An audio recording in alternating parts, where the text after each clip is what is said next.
business news now, and Yuka joins me here on the set, starting with the markets, the dollar slumping over political uncertainty. The currency dropped against the euro and the yen following reports that the Justice Department's special counsel, Robert Mueller, convened a grand jury to advance the federal investigation into Russia's interference in the presidential election.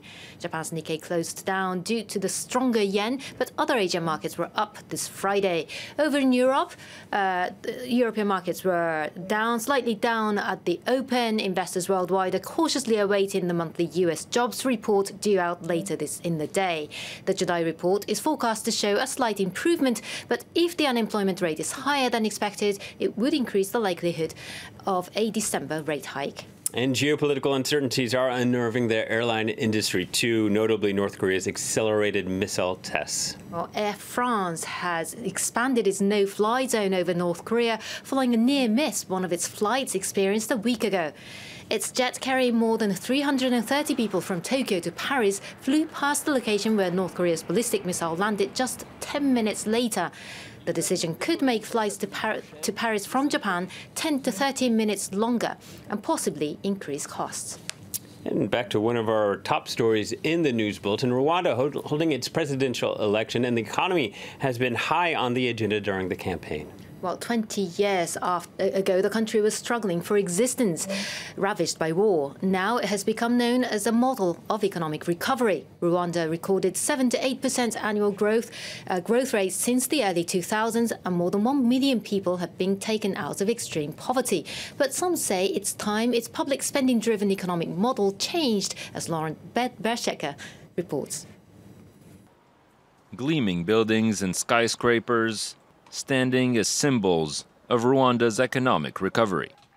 The Kigali Convention Center was inaugurated in 2016, a $300 million project which provides a window into the country's future ambitions.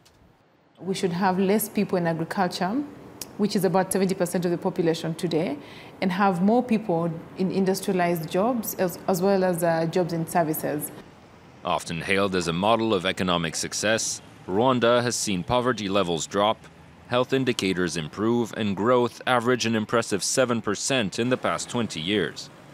The government has also invested massively in infrastructure in the hope of attracting investors. Yet some question whether this strategy of high public spending will be sustainable in the long run. I mean, the government has put in all these assets, road structure, airline, convention center, hotels. So there's a need now for the private sector to come in. Authorities will hope to see this happen sooner rather than later. 30 to 40% of the national budget still comes from foreign aid, and inflation has soared due to the recent drought. If it wants to reach its goal of becoming a high-income country by 2050, Rwanda will first need to lift the 39% of its population living with less than $2 a day out of poverty. Let's take a look at some other business headlines we're covering here. And Japanese automakers Toyota and Mazda are expected to decide on a partnership in electric cars with a possible deal to set up an assembly plant in the US. According to Nikkei, Toyota will take a 5% stake in its rival to build the plant to the tune of $1.6 billion. The news comes as Toyota's first quarter profit was up 11%. Nigeria will legalize mini refineries in the Niger Delta oil hub by the end of the year and supply them with crude at a reasonable price.